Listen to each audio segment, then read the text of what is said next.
What's up, guys? So, originally I was supposed to record my reaction or stream the Game Awards, but for some reason my I guess OBS just was not agreeing with me and had this massive echo that just would not allow me to record under normal circumstances. So instead, I'm making this video to kind of just tell you guys my opinion as to what happened during the Game Awards, what I liked, what I didn't like, and you know, all that stuff in between. So let's just kind of get on with it, because I feel like there's not a ton to say, honestly, considering that not many of the winners are winners that I feel are the ones I would have picked, but at the same time, they're not necessarily games that I feel don't deserve it. I do want to start off by talking about the one game that I knew absolutely nothing about, but in terms of getting awards, like the number of awards won, they had the most, and that's Disco Elysium. I've never heard of this game. I don't know anyone that knew about this game. No one's ever heard of it.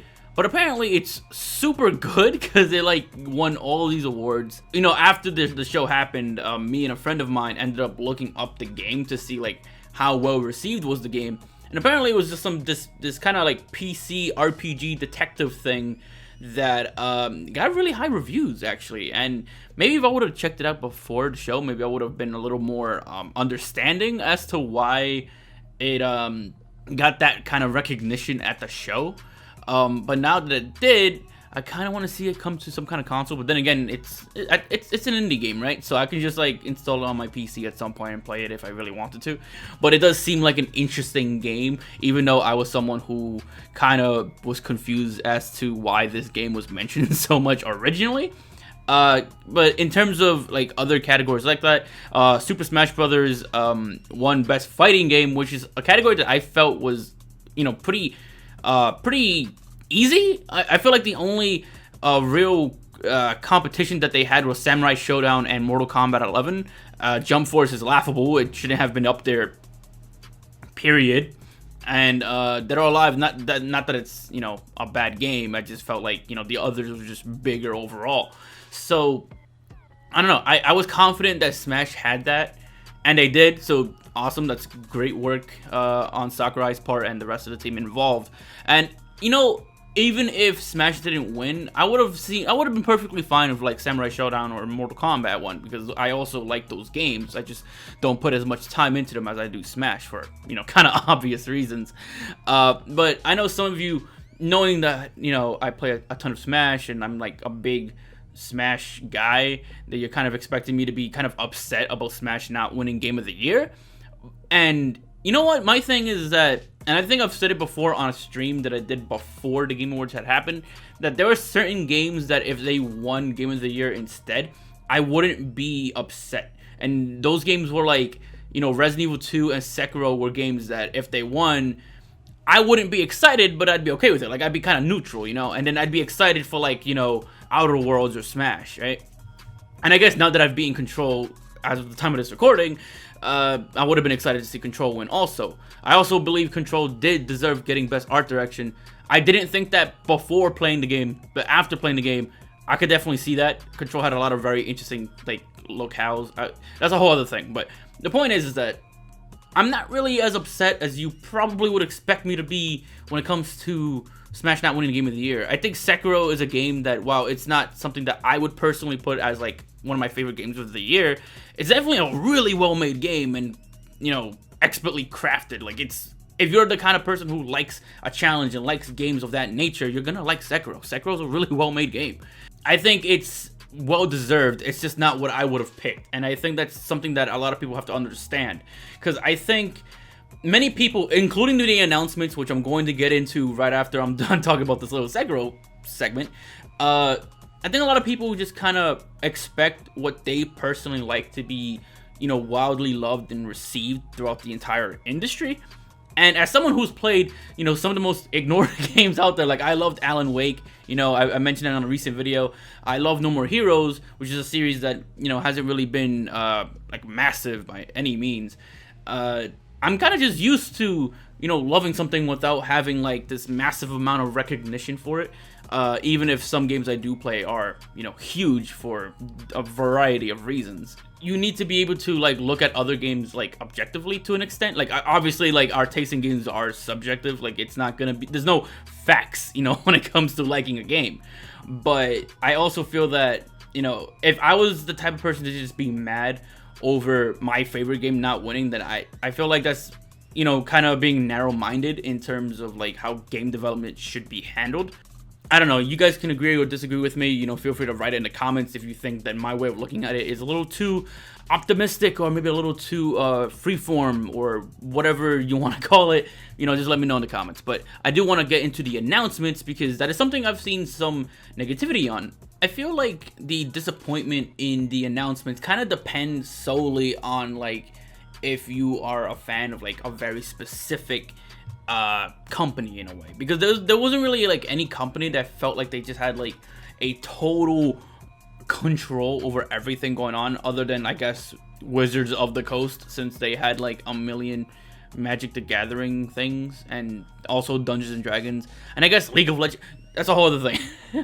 But I feel like there wasn't anything that like really took over the whole show, you know, like it wasn't like there was like 15 Nintendo announcements, or there wasn't like 7 PlayStation announcements, or like, you know what I mean? Like it felt like they had like an Xbox game, and then they showed off the new console, which I think is cool, you know, just to see the next generation of anything, right? We had like a glimpse of like one PlayStation 5 game and one PS4 game.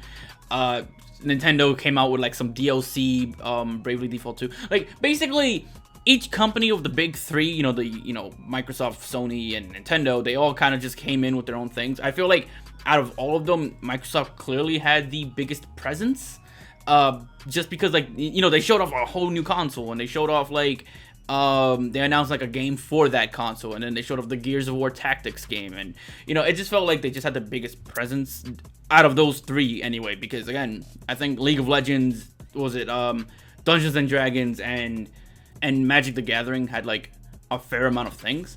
There's also the fact that most of the people that and this is no fault to anyone, because like I know most of you guys are basically Nintendo fans, and if you go by strictly to the Game Awards, like if you specifically went to the Game Awards just expecting anything that was just Nintendo, you would be disappointed, because Nintendo really only showed up with a DLC for Marvel Ultimate Alliance, which I played Marvel Ultimate Alliance. I like it, but I'm not really interested in DLC that makes me just replay the game or just do a little bit of challenges here and there with new characters. Like that's, to me, that's DLC that's very minuscule, and there are games that do that kind of DLC for free.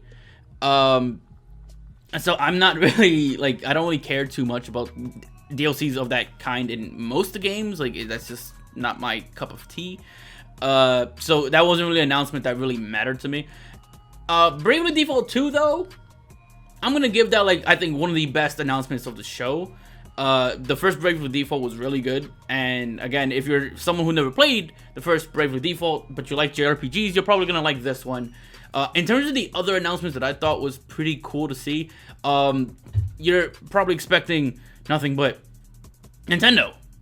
Considering that Nintendo was barely there, and I actually play things that aren't just on Nintendo. I own pretty much every platform. I play on PC, Xbox, PlayStation, and Nintendo. It's just Nintendo's the one I'm the most passionate about. I do have other games from the show that are not Nintendo that I enjoyed, but I also like seeing No More Heroes. And as a fan of the series, I also didn't really understand what was going on, but I kind of understood it a little better when I saw the extended trailer. So if you haven't seen the extended trailer and you're still confused as to what's going on, that's probably a perfectly reasonable thing, because the game is they are confusing for the sake of being confusing in terms of just, you know, what's going on, because that's Suda 51 for you. I love seeing Ori and the Will of Wisps again, but those aren't new games. The new games I liked seeing was Hellblade 2. Now the thing is, we didn't actually see anything of the game. I just like knowing that there's a sequel coming because the first one was great. I played it on PC. It was fun. There's also Gears of War Tactics, and you're probably like, what, he plays Gears? Yes, I play Gears. I like Gears of War. The main shit though is that this shit is XCOM, and I like XCOM. And if I'm someone, as a Nintendo fan, was able to play fucking Mario Rabbids XCOM, You know damn well I can play Gears of War XCOM, alright? I saw some people saying like, oh, Gears Tactics looks boring, but these were the same people who were talking about how Mario Rabbids was underrated. You played Mario Rabbids. You'll find Rabbids in XCOM more appealing than most of y'all didn't even like Rabbids. But now, suddenly, Rabbids is more of a enticing franchise to go into the tactics route than Gears of War. I don't even... Whatever, I don't care. The point is that I like XCOM regardless of whatever franchise is doing something like that, like a tactical shooter kind of like strategy game sort of thing. So I like Gears of War Tactics. So I'll probably give Gears of War Tactics a fair shake, but I have Game Pass, so I don't need to do that, but it looks great. I like what I saw from there. Now, the last game that I have some kind of, I guess, excitement for is actually a game that I don't think I've ever really talked about on here before because there just wasn't a reason to, because the game was not relevant for a really long time, and that's The Wolf Among Us 2. Funny enough, I really wish I had the reaction recorded and that the file didn't get corrupted, because in my original reaction, when I saw it, all I saw was the cel-shaded game and that some woman was talking, and I immediately knew it was The Wolf Among Us. I actually said it, like, immediately. And it was because, like, Telltale's Walking Dead was fantastic. The first season, anyways. I loved it. And then The Wolf Among Us, the first season, was also really good, and I really liked it. And they originally had announced, like, a season 2, like, a long time ago. But if you remember, Telltale had that crazy thing going on where, like, they were basically going out of business. So seeing a sequel get announced was actually really exciting for me, and I'm actually really happy to know that it's happening anyways.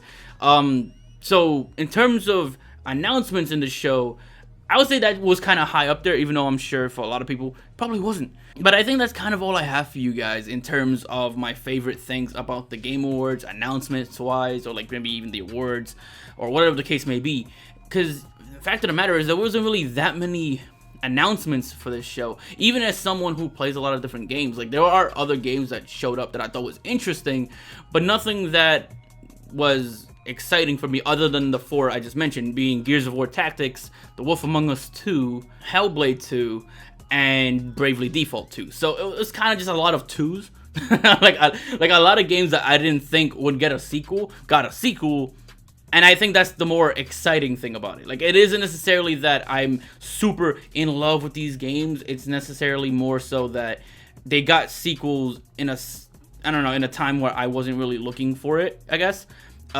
So I'm just happy to see it. I like XCOM, so I like strategy. I like Gears. You know, the combination of the two is great. And, you know, I understand if you're a Nintendo fan and you mostly only play Nintendo if this was disappointing. Or hell, I could also even understand if you didn't really like the show in general, because the show had like really poor pacing overall, and it had like a lot of advertisements that were basically the same things. So the show wasn't really all that to see here. Even if you're someone who has a very specific taste and was looking for a very specific thing, like Smash, the main thing that I took away from this is that I found 4 things that I was looking forward to from this show, and the grand majority was just like, this show sucked regardless in terms of announcements and whatnot, regardless if you were a Nintendo fan or a fan of whatever the fuck else you were into. So I'm just kind of happy I found like 4 things or so. But maybe I'm just trying to be positive. Like, I'm just happy I found like 4 things that, you know, interested me. And if I look at like how everyone else reacted, it seemed like I'm in the minority that I found that many things that was interesting to me. So yeah, that's kind of it. Let me know how you guys felt about it, since this show was kind of controversial for a lot of people. So yeah, that's kind of it. So, you know, let me know. I'll be in the comments reading, and I'll see you guys in the next one.